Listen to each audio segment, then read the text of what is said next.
Bonjour, je suis très heureux de vous retrouver ici au Portugal pour partager quelques tranches de vie des Journées mondiales de la jeunesse à l'invitation du pape François. Beaucoup de Français, un peu plus de 40 000, vont faire le chemin en avion, en train ou en bus, comme nos Ligériens, pour rejoindre ce beau pays et notamment le sanctuaire de Fatima où je me trouve actuellement. Alors ensemble, nous allons découvrir ce sanctuaire, connaître ces trois petits bergers, Lucie, François, Hyacinthe, qui ont vu la Vierge par cette fois. Nous allons nous faire expliquer le secret de Fatima et puis nous participerons évidemment de la messe, un temps fort de ce sanctuaire, avant d'aller à la rencontre des pèlerins de cette génération nouvelle qui participeront des Journées mondiales de la jeunesse toute cette semaine. Alors je suis très heureux de participer avec vous de cette aventure. Maintenant, place à Notre-Dame de Fatima. Père José Nuno, vous êtes le chapelain de ce sanctuaire Notre-Dame de Fatima. C'est donc à vous que je vais demander de nous parler de ce site qui doit être, j'imagine, cher à votre cœur.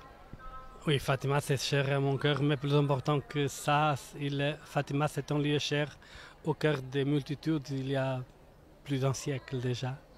Et chaque année, des millions de personnes se font pèlerins de Fatima. Parce que Fatima, c'est un lieu cher au cœur. C'est ici que la Vierge, qui à Lourdes s'est présentée comme l'Immaculée Conception. Ici, elle s'est présentée d'une autre façon.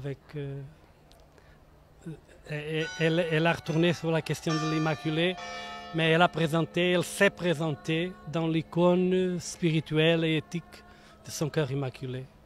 Et c'est ça qui fait, ça c'est un des aspects qu'on peut souligner et qui peut expliquer pourquoi Fatima, depuis si de temps, attire tant de gens. Parce qu'ici, la matière, c'est pas déjà le dialogue avec le positivisme matérialiste ici. La question, ce que Dieu prend et ce que Dieu prend comme matière d'intervention, de révélation privée, c'est l'homme souffrant du XXe siècle et du début du siècle XXI.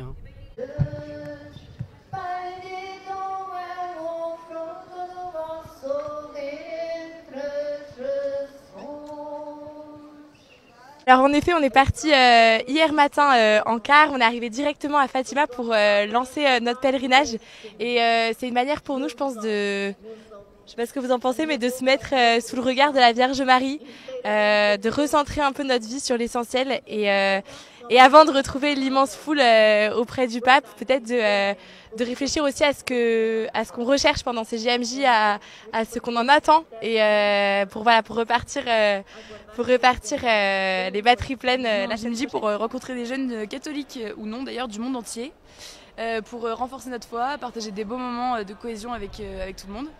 Et puis Fatima, c'était une occasion parce que j'étais jamais allée au Portugal à titre personnel, donc c'est une première. Aller vers les autres et annoncer Jésus. Voilà, montrez-leur que vous croyez en Jésus et que vous vivez. Mais est-ce que vous croyez en Jésus? Oui. Est-ce que vous croyez qu'il est ressuscité? Oui. Ressuscité.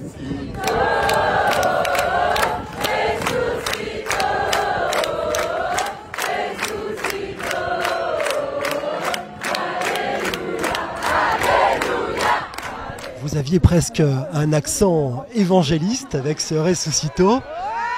Quel est le message que vous souhaitez envoyer aujourd'hui?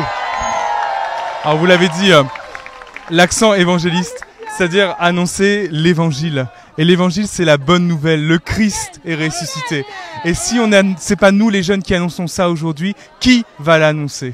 Vous êtes en route évidemment pour les JMJ? Oui, en route pour les JMJ, à la suite de la Vierge Marie, qui est celle qui nous montre comment suivre Jésus jusqu'au bout, dans le plus petit geste de nos vies.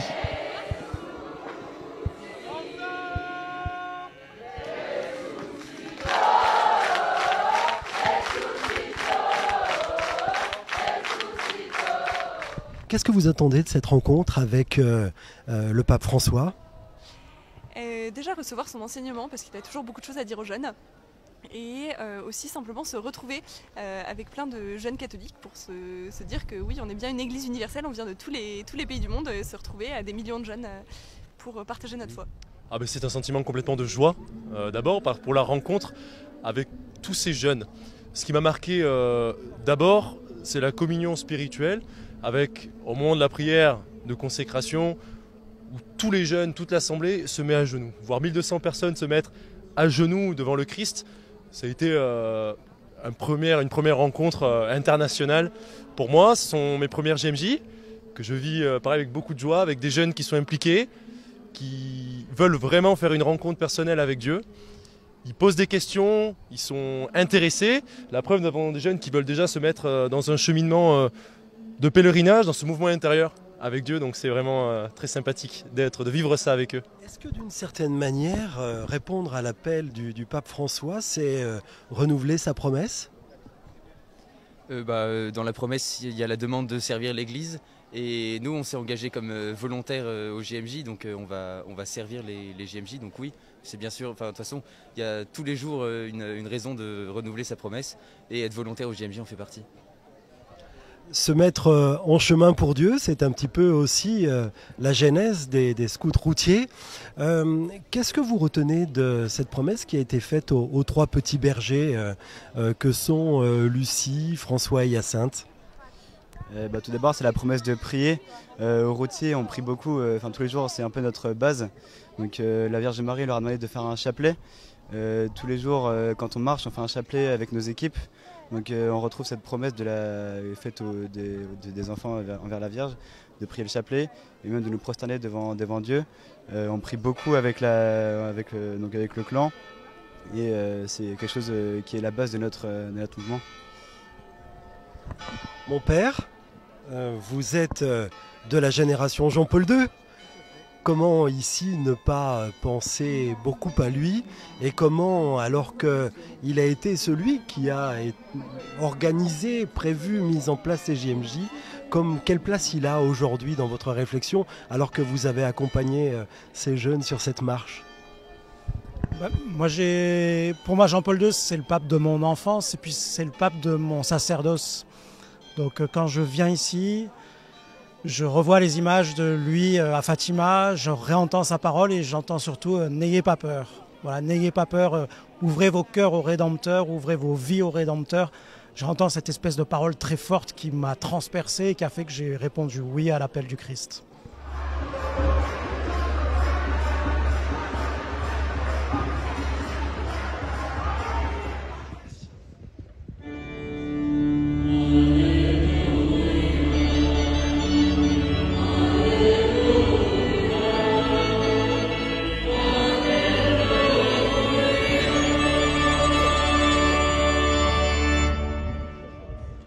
Standing by the cross of Jesus were his mother and his mother's sister. Nous sommes invités à accueillir Marie dans notre maison, dans notre vie. Cela signifie que nous devons imiter ses attitudes et accueillir son message ici, à Fatima. Ici, elle propose son cœur immaculé comme le chemin pour arriver à Dieu. Et son cœur sera le chemin dans la mesure de notre acceptation à imiter ses attitudes de foi. Gouvernants de toutes les nations, pour qu'ils animent dans le monde la justice et la paix et collaborent entre eux pour instaurer une distribution équitable des biens entre tous les habitants de la terre, prions le Seigneur, Oremus.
Bien voilà, c'est sur ces cris de fête et de joie que nous allons nous quitter. Évidemment, nous nous retrouverons très bientôt, dès la semaine prochaine, à Lisbonne, avec ce grand rendez-vous avec les 40 000 Français dans le grand stade qui nous attend, avant évidemment la vigie le samedi soir et la grande messe des JMJ le dimanche. Alors, restez fidèles à RCF. Retrouvez l'ensemble des intervenants sur le 94.7 à Saint-Étienne. Et pour ma part, je vous souhaite une très belle journée.